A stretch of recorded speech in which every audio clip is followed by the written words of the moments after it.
Hello, everybody. Welcome back. Again, my name is Wally, I'm Jason. and today we're going to go back into our dive into the ACS, and we're going to look at Area of Operation 4, which is takeoffs, landings, and go-arounds.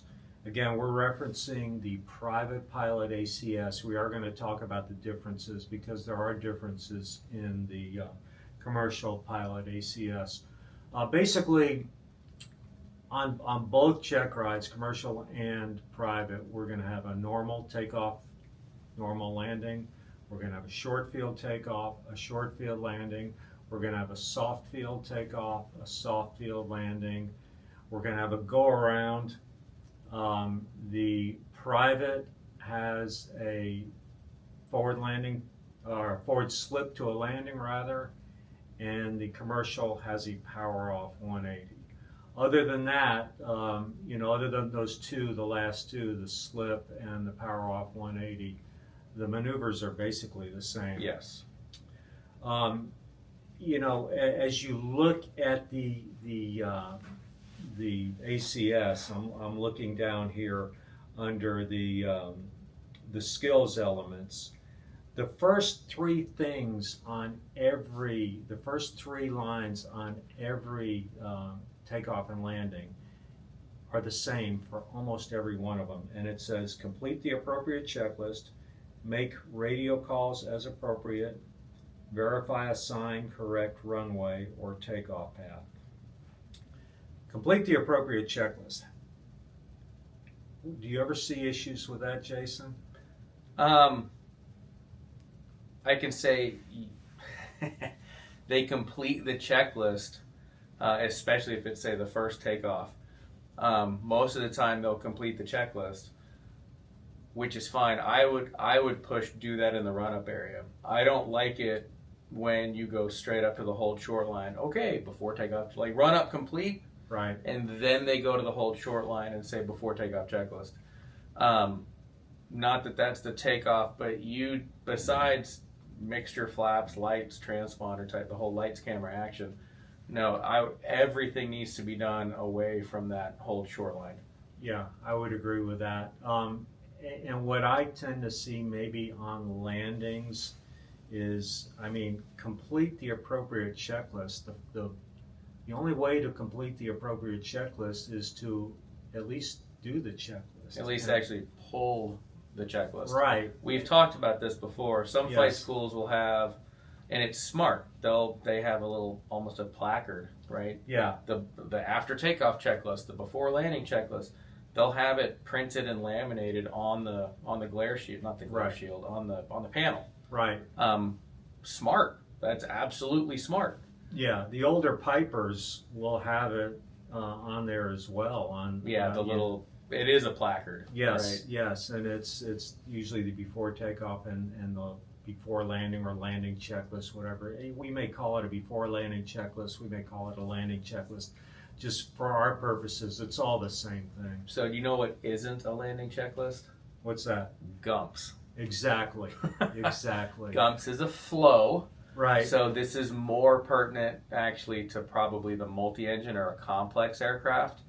But GUMPS is not a checklist. GUMPS Right. is a flow you still need to follow with a checklist. Right. We both fly at our other job. We fly a Boeing jet, and a Boeing jet has, at least at our airline, at United Airlines, there are three things on the landing checklist, and it's speed brake, gear, and flaps. Yep. And maybe not in that order, but it's usually that order. But I haven't memorized, you haven't memorized. Doesn't matter. But we still either pull out the checklist or use the electronic checklist. So the most basic way of completing the checklist is to use the checklist. And I get it. I know especially a Cessna 172 that is not carburetor, that's a fuel injected 172, a 172S.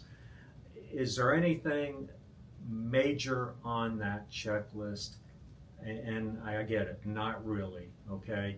But it's a mindset, because you're going to start flying complex airplanes. You might start flying a single engine complex airplane where you got a prop to worry about. if it's an older Bonanza, you may have a yaw damper to worry about. You may have an air conditioner, and the big thing is you got the landing gear. And we start getting a 172 where the gear is down and welded, and it's a mindset where we're just kind of teaching ourselves that we don't need to use that checklist. And it's very easy not to. Absolutely. And so I like your wording. It is a mindset. It goes back to, it's the law of primacy. It goes back to, you are going to play how you practice. Yeah. So this kind of comes back on the instructors. If you're in that training environment, hold your students accountable and have them pull that checklist. One of my things that I like to see is, I like it when they wear knee boards. Yeah. Why? Because that knee board will hold the checklist. Most of these planes have yoke clips. Yoke clip. There's the checklist. You don't need to be thumbing through stuff. Right. That's a little bit of flight deck organization. Everybody is on their iPads, and then the checklist is loose and the flight plan is loose. Start organizing your flight deck and just work through things methodically, and it will become that mindset. Tangent, I like in a debrief, she actually, anyway, it was a young lady. The only checklist she ran was the start, the run up before takeoff. She never ran a checklist in flight, ever, even on the engine up. Never ever pulled a checklist. And then she ran the after landing, and then parking, termination, securing, whatever you want to call it, right? So she never ran a checklist in flight. I brought that up in the debrief. There were other items, but I said, if you would have pulled the checklist, then you would have caught, the cruise climb for the propeller, for the manifold, and the prop, for the throttle propeller. You would have caught this. You would have caught that. Why didn't you pull a checklist? What do you think the answer was? Probably my instructor never had me do it, or well, then the instructor was there for the debrief, and I was like, this is on you. But her answer was, I have it memorized. Well, if you have it memorized, clearly, why didn't you do it? Why? Because she was nervous. It was a check ride, whatever it might be. But memorization, I'm telling you, the best example, when a propeller stops, whatever you have memorized is out the window. Yeah. Like, that is when it's a no kidding real emergency. However you think you're gonna do, you're not gonna do. You'll go to auditory exclusion. You'll have blinders on, whatever you want to say. But that's where you have to run that checklist, because you are going to miss things. I tell people, memorize a checklist. You can fly one airplane. Learn how to use a checklist. You can fly any airplane. Yeah, flying's flying. Yeah. Checklist is, bingo. All right. And maybe that's an overstatement to say if you learn how to use a checklist, you can fly any airplane. But don't waste the brain power to memorize a checklist. Just memorize to use a checklist, and you're all set. So point taken. Use a checklist. Moving on. Yeah. Okay. So that line is on every single landing and takeoff in the ACS. So that's something we're looking for. I know on my check rides, the first thing I do, and I think you do the same thing, we're going to use the phrase performance takeoffs. So when we say performance takeoffs or landings, we're talking about short and or soft field landings. So I always start with a performance takeoff. I usually start with a soft field takeoff. I think you start with a short field. I go short because it's kind of the one time where you take advantage of it. It's right there. Right. And so we don't have to do normal, short, soft. You can do a short field takeoff, a soft field landing. Mm-hmm. And I always try to be very clear with the applicant, okay, this is going to be a short field takeoff followed by a soft field landing. I don't do it that way, but if I were, I would be very clear. There are times in the airplane where the applicant will just want to confirm because short and soft sound kind of the same. Sometimes I will actually spell it out to them. I'll say soft field landing, SOFT. I do that on the stalls. Yeah. Power on, ON. Power off, OFF, stall. Yeah. So we want to be very clear. Have there ever been time where y'all ask for a soft field landing, we come in and we land and the applicant gets on the brakes and we stop really short and I say, well, that was supposed to be a soft field landing, and they'll say, oh, I thought you said short. Correct. And that's okay, we'll do it over again. We'll do it again.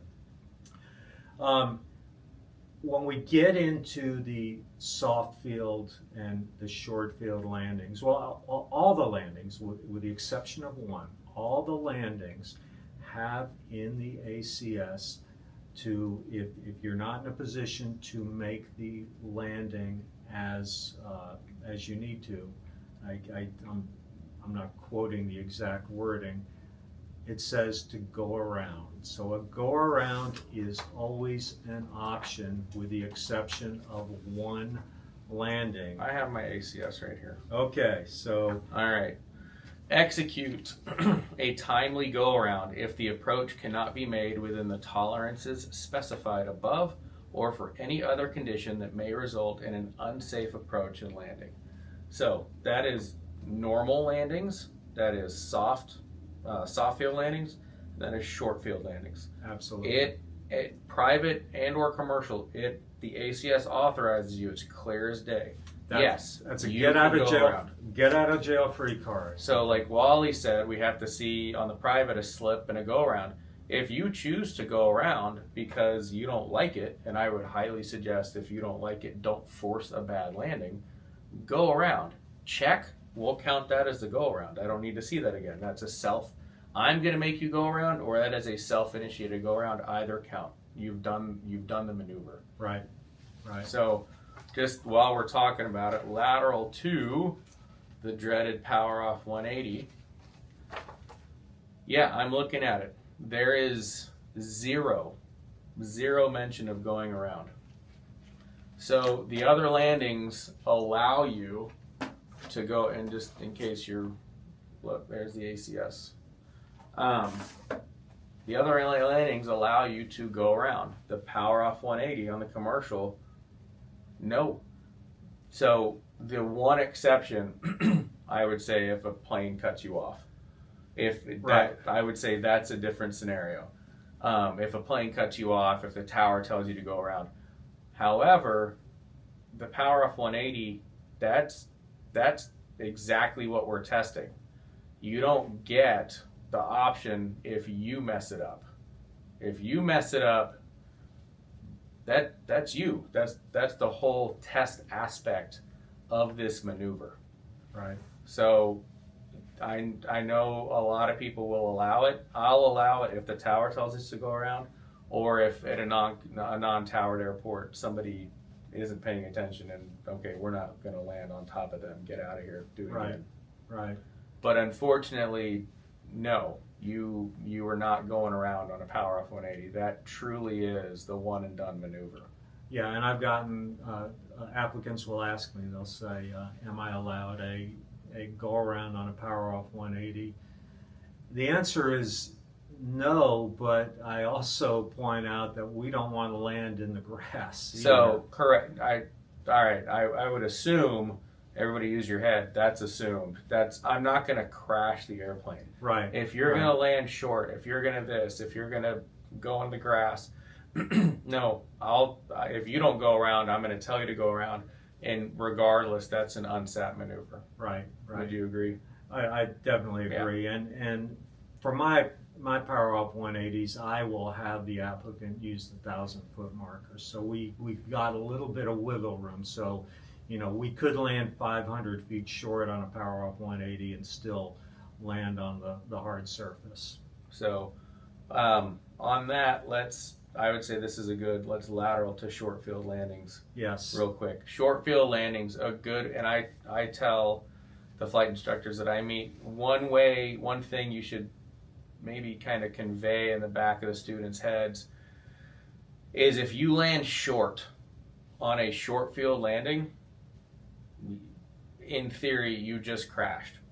That's kind of the takeaway. You'll be assigned a point, whether it's an intersection, the 1,000-footers, the numbers, whatever it might be. If you a way to imagine this is the runway simply does not exist until that point. Not a better way to put this, the runway doesn't exist. So just imagine anything prior to said point is water, it's lava, it's jagged rocks. So even if you were 1 foot short, you crashed. That's the mindset of a short field landing. So if you land short, that's pretty much a sure kill scenario on a check ride. If you're gonna land short, we've already discussed it, go around. You are absolutely authorized to go around. Get out of Dodge. Do not force the bad landing. Yeah, absolutely. And I'm reading again from the ACS. This is again the private pilot ACS. It says touchdown at a proper pitch, attitude within 100 feet beyond or on the specified point. Unfortunately for the applicant, we get to specify the point. Correct. So the examiner is gonna give you a point, and so I would encourage CFIs, use different points. Don't just go out there and say we're gonna land at the beginning of the 1,000-foot markers for the specified point. I don't use the 1,000-foot markers for my short field landings, and I'll just leave it at that. I do not use the 1,000-foot markers. I had a young man the other day that was struggling, and we went around a couple of times, and on the downwind he asked me, he said, can I just change the point to the 1,000-foot markers? And I said, no. I said, you have to fly the airplane. I gave him a little bit of encouragement. I said, when you put that seatbelt on, you're strapping the airplane to your back, you're in control, you make the airplane do what you want it to do. And he actually came in and nailed it. And I just, looked over at him. I said, see, you got this. Right. And it was kind of an aha moment for him. But in the debrief, he told me that he had never done it that way. And that's shame on the flight instructors. You guys really need to change it up. You got to mix it up a little bit. The short fields, when I say you guys, obviously generally, you're running performance numbers. How long? Okay, what's my landing distance over 50 foot? What's my rollout, et cetera, et cetera. So you're pulling anywhere from 900 feet to 1,500-1,600 feet. I am not saying land 2,000 feet before the end of the runway, but I am saying if it's at a non-towered airport, go touch down at the numbers. See if you're stopped by the 1,000 foot. Go touch down at an intersection. See if you can clear the next intersection. You're running these numbers. Go see if you can do it. And it's actually a huge confidence boost. If I really need to land this airplane, I truly can. I can stop this thing at 1,100 feet, whatever it might be. Right. But most of these runways are 5,000 feet, 7,000 feet long. Go kind of play with it. Go see and go have at it. Towered airports are not really going to let you. That's why I'm leaning more towards non-towered. Right. Touch down here, see if you can exit there. Yeah. And see if you can't duplicate some of these numbers. It's not just this mythical event. The plane can actually do it. Let me ask you this, Jason. Have you ever flown a 757 or 767 or whatever, 737 into Maui? Yes. Okay, Maui, from our standpoint, is kind of a short runway. I think it's 6,500 feet long, and for our airplanes, that's kind of on the short side. When you touch down in Maui, do you just say the phrase simulated max braking? Nope. I tried it. No, I didn't try it, but I joke with my applicants that I'm going to try that sometime, because do you ever hear that on a check ride? All the time. Yeah. And I said nothing about simulate anything. Right. I said, give me a short field landing. Yeah. So on that note, and these aren't even techniques. This goes back to you're going to play how you practice. So you need to have the first time students or applicants are max braking is on a check ride, not a good idea. Yeah.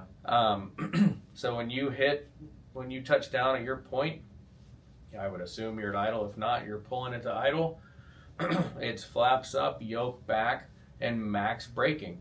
I see a lot of they'll skip the flaps because, oh, flaps up. They'll say it, but they won't do it. Right. They'll say what you just mentioned, simulate max braking, and they won't do it. And if they do you actually want max braking? I'm like, I want you to stop this airplane. Give me a short field landing. They'll actually lock the tires up. Yeah. They're not, and I can hear it, and it's like nails on a chalkboard. You can hear the tires just screeching and squealing. Yeah. So 2 things on that. A, that's how you get bald spots on a tire. Number 2, that's actually how you're going to get potentially flat tires. Meaning, there's a tube in a tire. The tire is going to lock up, right?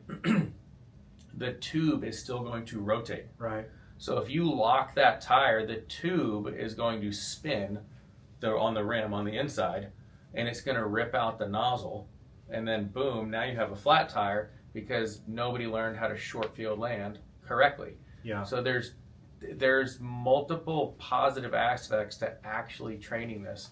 And I'm an aircraft owner. Are brakes expensive? Relatively? No. They're $12 a pad. Yeah. No. So it's $50 for all new brakes on a single engine. Yeah. Okay, well, I'd rather burn up 50 brakes than my $150 tire, Yeah. along with labor, along with getting towed off a runway, or, heaven forbid, going off a runway because I hydroplaned and I don't know how to do it. Right. Right. So go practice the actual maneuver. And we're not saying every landing to use maximum braking. Correct. But we need to know how to do this. And again, God forbid the first time that you do this is really the Checkride. or in real world. Or And real that's a better one, landing. yeah, in real world. Yeah. I can count on one hand the times that I've almost crashed on a Checkride, and 2 of them were that scenario, Yeah. that exact scenario. So I would say this: once your students, private or commercial for that matter, even during instrument, every now and then take a break for instrument. If it's a good weather day, go do VFR stuff while training for an instrument check, or while Yeah. you're doing your instrument. Don't lose that private pilot skill set because you're just locked under the foggles. Yeah. Don't exactly. lose how to land. But once they know how to land, to the pilots going through training, once you know how to land, I would say at that point, unless you just don't want to, I would say every landing or takeoff from that point on should be soft or short. Yeah. And absolutely. start playing on where you touch down, etc. And you should be able to absolutely handle that aircraft Yeah. and make it's who's walking the dog. Yeah. You need to teach that airplane. You need to tell it exactly what you want it to do. There's one line that is pretty much in every landing. It says, where is it? But it says landing on the center line, basically. I say to my applicants sometimes, I'll say, look, the center line is not just a suggestion. Yeah, most of the time we're landing on these big, wide runways, and we could land way over on the left side, or it's usually on the left side, or on the right side, but we need to put the nose wheel on the center line, and that is in the ACS. It says I forgot the exact wording, but basically it says landing on the center line. I joke that the center line is not just a suggestion. I also joke that as a taxpayer, you bought the entire runway, so we can use the right side of the runway as well. So, and I believe that that's something that the CFIs just pretty much let go. I think This is the CFIs need to hold that's a whole other topic, but you're going to be friends with your students. I understand that. You have got to hold them accountable. You need to be, you're the instructor. Hold them accountable. The whole centerline thing, you're not always going to be flying an Archer, a Cessna, right. A 172, or the little single engines. You're not always going to be flying that. I have been there. It's closed now, but Porter Airport. Did you ever fly out there? Oh yeah, yeah. Porter. I promise you, if you are not on the center line, your mains, even on a little single, was in the mud. Yeah. There's a reason for center lines. Yeah. The flat tire example.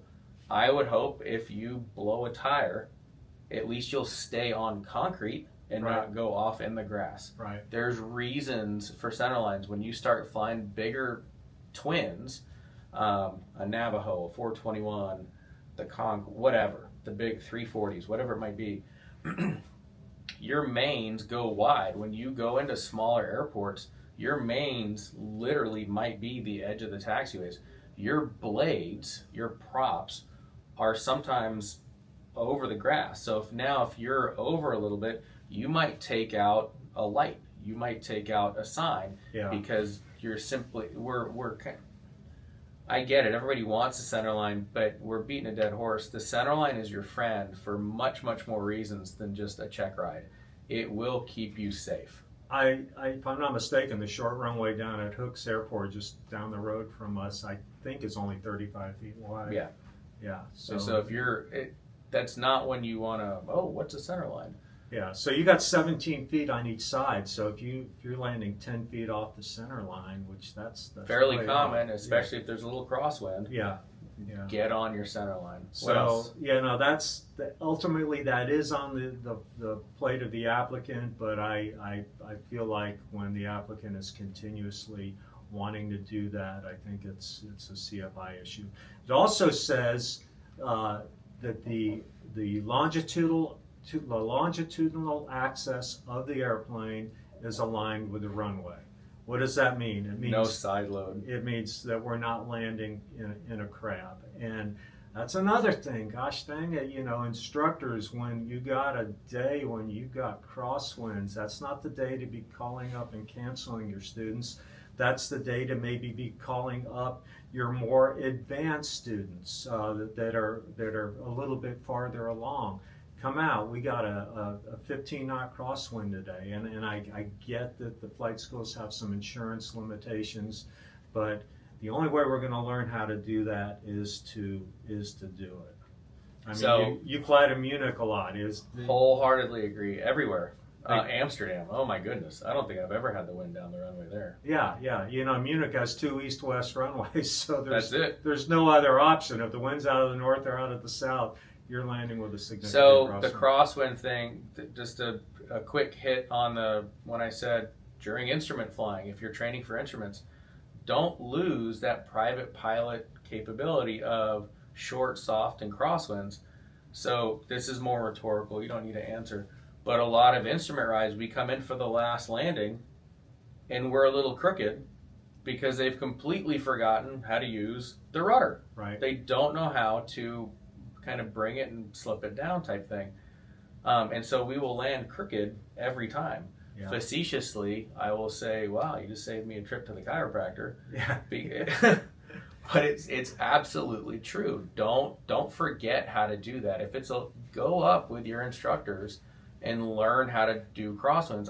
I will put money that it will be a light bulb moment, and then from that point on, no crosswind will pretty much stump you. Right. Crosswinds and training for slips, because you have to do a slip in the private pilots, those two go hand in hand. Yes. If you absolutely. can handle a slip, no crosswind is going to ever get you. Right.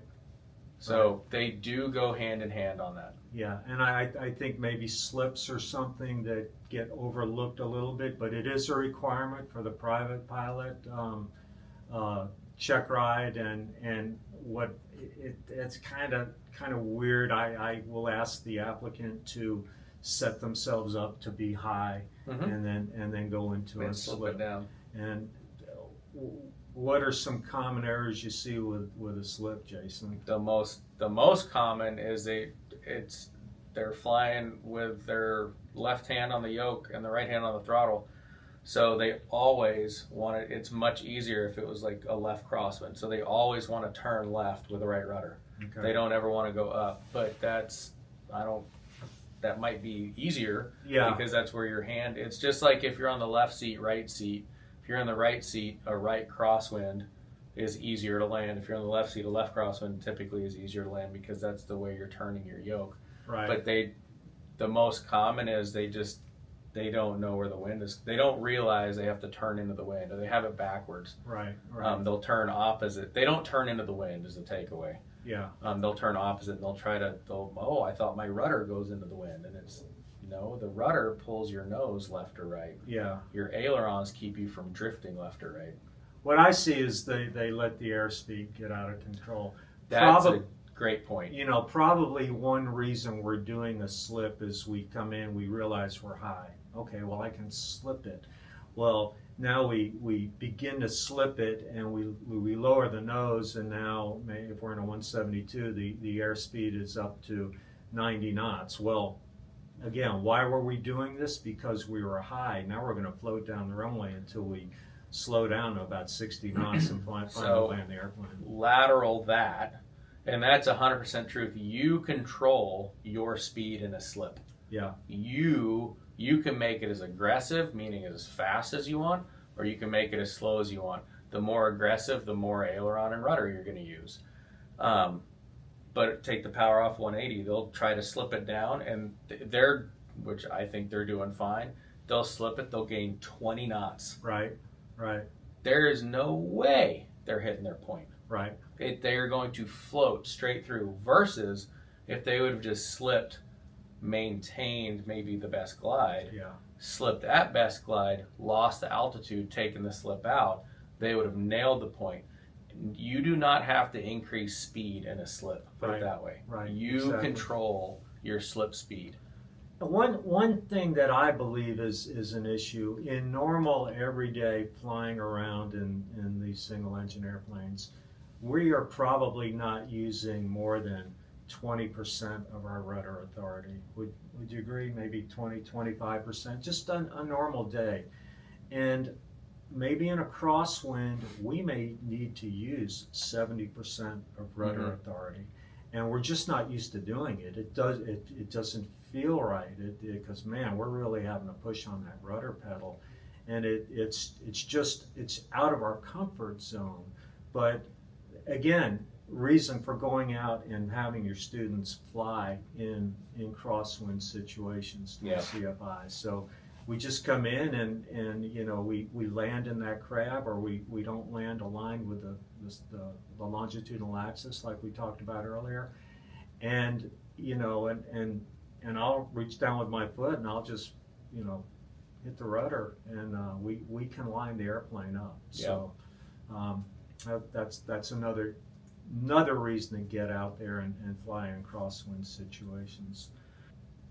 Just because it's a short and a soft, it's still a normal landing. You still have to go through the same protocols to land. It's just what you want to do. So do you want to switch to the soft? Yeah, let's talk about a soft field landing. Why are we practicing a soft field landing? Well, it's to land on anything other than paved. Yeah, right? Absolutely. So meaning it's not this nice, beautiful, smooth, flat piece of concrete. So the takeaway on the soft is the nose. You are protecting your nose gear. The nose gear, you don't have to. I see this a lot on the takeoffs. They'll almost drag tail. Yeah. And they'll almost drag tail, meaning you can barely see. I mean, I'm 6'3", so I can see the end of the runway. But if you're, I would say, a normal height, if you're that steep, you can't see over the dash. You have no idea even where the runway is. Yeah. The nose just has to be light. Yeah. So it's back pressure, not drag tail. Right. So, and the reason for that is your mains can take kind of the potholes. It's a lack of your mains can take the unevenness. Your mains can take the potholes. Your nose gear absolutely cannot. Right. So the nose has to, in theory, kind of skip along the ground lightly. Yeah. If it's off the ground, that's fine. You control how much that is based on your back pressure. But at least a light nose, if maybe a little bit off, but don't go too extreme, because you're not going to be able to see the end of the runway, meaning you're not going to be able to stay centerline, you're not going to be able to see left and right, et cetera, et cetera. But that nose, lack of a better term, the only thing holding that nose onto the airplane, onto the firewall, it's like 3 U-bolts on some airplanes. Right. It's not built to take a pothole. You will shear the nose gear off. So back pressure, lightly, you're trying to get it on a non-paved. That's what you're simulating. If your school allows it and there's a grass strip in the area, do not do it on a wet day because that airport's going to be closed. But if it's nice and dry, go. I've always said, you land once or twice on a grass strip, nobody ever has an issue with soft field takeoffs and landings again, because they know what it feels like. They know what to expect. Yeah. So keep that nose light. You go and take off. You're going to get airborne prior to normal rotation speed. Why? Ground effect.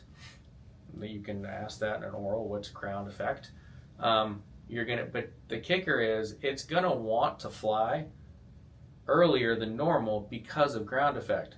However, you need to stay in ground effect until VX or VY, because if you try to fly too early, you're going to go up, but you're going to come right back down. Yeah. So you have to hold it. You're going to have to slight forward pressure. You have to hold it in ground effect. And just you hold it down in ground effect, and as you approach, let's say VY, you don't even need to pull. You're the one keeping it in ground effect. Just release back pressure, and the plane will just beautifully fly up away from the ground. Yeah, yeah. And consequently, the soft field landing. I mean, we don't want to crash the airplane in on a soft field landing. I believe the airplane flying handbook has a little sentence or two about adding just a touch of power at the very end. Yep. And it is just a little bit. I mean, we're talking like 100 RPM. Yeah, or even less. I mean, sometimes the applicant will do that, and then we just keep flying down the runway.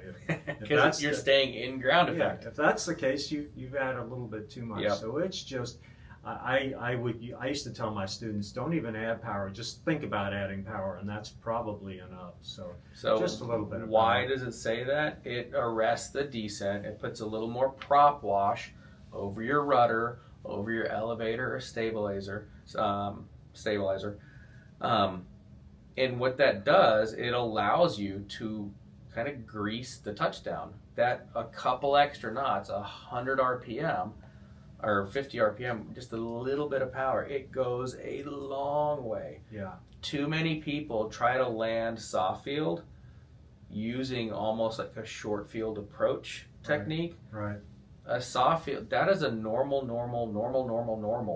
You're just trying to keep the nose off the ground. You don't need to get too slow. It's a normal approach, and you just keep the nose off. Right. A lot of people will try to get into that short field realm. Yeah. And it's you do not have to do that. Correct me on this, the only landing you actually have to hit a point is the specified on a short field, whatever we say. And then the power off 180 is a specified point. Yeah. Is there besides the touchdown zone, which is the first 3,000 feet or first third, whichever occurs first, is there any point to touch on a soft field?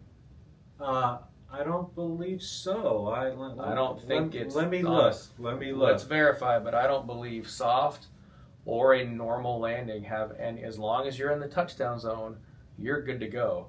And I think a lot of people will try to nail the 1,000-footers also. I am looking at the soft field, and I don't see anything. I believe on a slip, it's within 400 feet. But we'll leave it at that. Everybody always wants to hit the thousands, which is fine. That's where the VASI is. That's where the PAPI is. That's where the glide slope goes. I get it. But it's still a touchdown zone. Okay, actually, on a normal landing, it says touchdown at a proper pitch attitude within 200 feet beyond, or on a specified point with no side drift. So your aim point on that is your 1,000-footers, and you're going to touch down a couple hundred feet down. So that's normal. Yeah. That you're going to touch down at that 12 to 1,500 foot marker. Yeah, exactly. Now, with that in mind, to the instructors, I think it is very important to, I like to do stop and goes. And what is a stop and go?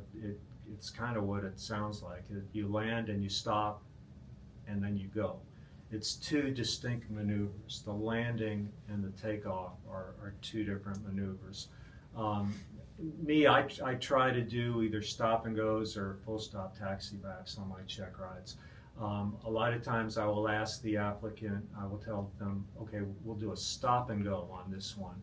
And it's dependent on a lot of things. If we're at a non-towered airport, it's dependent on the traffic flow. If somebody's right behind us, I'm not going to do a stop and go. Yeah, we're just going to clear. We're going to get off the runway. But it's not uncommon for my applicant to say, I've never done a stop and go. Which, if I hear that, okay, fine. You're the PIC. Yeah. Let's get off the runway, we'll taxi back. Right. But CFIs, I think that's a good thing to do. I mean, a lot of our non-towered airports have 5,000-foot runways, and so if we land, especially if we do a short field landing, we land on the numbers, we're 1,000 feet down the runway. We can very safely take off from there.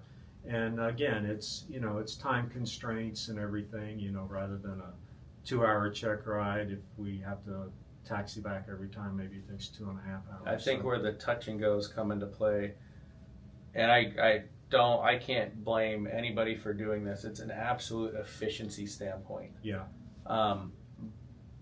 But that on check ride day, it kind of bites people. So that's the simulated max braking. That's putting the flaps up, not putting the flaps up. So I think on any given flight, if you do touch and goes, you can probably squeeze 2 to 3 more landings, easy 2 to 3 more patterns. Yeah. If you do touch and goes, but we have to see the maneuver completed. Right. We're not in it for the touch and goes. We're in it to see, did you complete the maneuver? Yeah. And that's where people will just simply mess up. Because, simulate max braking because they've done nothing but touch and goes the last 15 hours. Yeah. They say it, but they won't do it. The other thing a touch and go does is it kind of teaches a bad habit pattern as far as how to execute a proper go around. I have never flown an airplane where the procedure for a go around is not power first and then manipulation of the flaps. Okay, so go around, max power, then start doing things with the flaps. Well, you think about a touch and go. You come in, you land, you're going to reach over, you're going to get the flaps up, and then you're going to add power. It's backwards. Now, for somebody that's got a whole lot of experience, it's probably not an issue for. But for a 50-hour student pilot that's getting their private pilot certificate, it can be a little bit confusing. Yeah. Touch and goes, flaps, and power. And if we're out doing an emergency landing, we're down out over a cotton field out in the middle of nowhere, and we're simulating the emergency landing, and I say, okay, let's go around. We're down low anyway, and the applicant reaches over and gets flaps. You're going to sink even more. And again, I talked about sometimes that I've almost crashed on a check ride. There have been 2 times where that's happened. And I probably, there's some words that came out of my mouth that shouldn't have come out of my mouth, but we're human. We're human. We are. It's okay. We are. So that has happened twice to me. So that's another negative thing about touch and go. So just be real careful of that. So CFIs, throw in a stop and go, just a couple of them, because on my check rides you're gonna do them. You're gonna. So 2 things on that. It's the law for the instructors. It's law primacy. So your first handful of, I'd say your first 5 to 10 hours, 100% need to be full stop taxi backs. Go back to the checklist usage. You need them running that checklist. You need them running that flow. Yeah. And that develops at the early on, right? Yeah. So I forgot what I was going to say again. I'm sure it'll come up. But run those checklists in the beginning. Yeah. All right, have we covered everything in the ACS as it pertains to takeoffs and landings? Yeah, run the checklist in the run-up area. It's pretty much final items when you roll up. Yeah, you can taxi with flaps 10 or 25 for your short field or soft field. That's not going to do anything. But I guess the point is on the checklist, don't run the before takeoff checklist at the hold short line unless maybe you're the only one there. But if you do that at a towered airport, I just remembered, they're not going to like you because Right. if they say cleared, you're like, oh, okay, let me run this checklist. No. They expect you to move. Yeah. Like you are there to take off, not run a checklist then take off. Right. So if you run in the checklist on the way out, that's one thing. That's more of a crew concept. Run the checklist, stop and goes, and that's what I was going to say earlier. Conroe, I can't say notorious, but they are well known. If they say cleared for the option, that means something. Do what you want to do. You can land, you can do a touch and go, you can do a stop and go.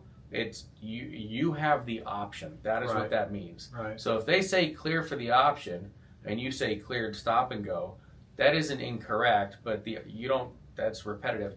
If they say cleared stop and go and you say clear to land, the clear to land means you're going to land and they expect you to exit. Right? Does that make sense? So whatever you are saying, whatever you're verbalizing needs to mean, you need to do what that means. Cleared touch and goes, and they cleared you for a stop and go, most towers are going to kind of call you on that. Well, which one do you want, sir? Yeah. Because what they're trying to do is they're trying to gauge the traffic behind you. Yeah. Just repeat what they say. Bingo. But know what they're saying. Exactly. Which means listen to what they're saying. They know, especially at Conroe, that all the tower guys and girls, they all know me. I will brief the applicant, okay, I want 3 stop and goes, or I want 2 stop and goes, and then, depart the pattern to the north. Everybody knows that's code for, hey, we're on a check ride. Absolutely. Because no instructors are going to be full stop taxi backs or touch and goes. I'm going to request stop and goes. I would prefer stop and goes. That's me. That's just trying to be a little efficient because we have a 8,000 foot runway. Yeah. But if the applicant is like, you know what, I've never done these, full stop taxi backs, all you, let's go back. Yeah. But I won't be doing touch and goes on a check ride simply because the maneuver needs to end. You can't end a short field takeoff, a short field landing in a touch and go. You need to come to a stop. And I like, especially on the short field, I like to end it so we can kind of see how do we do. The performance data tells us we're going to need 800 feet. We landed just short of the 1,000 foot, or we stopped just short of the 1,000 foot mark. Perfect. That's about right. And I would say this: if ATC clears you for the option, if you're cleared to do whatever you want, but maybe to be a good neighbor, maybe if you could tell them what you're really planning on doing, especially the stop and go.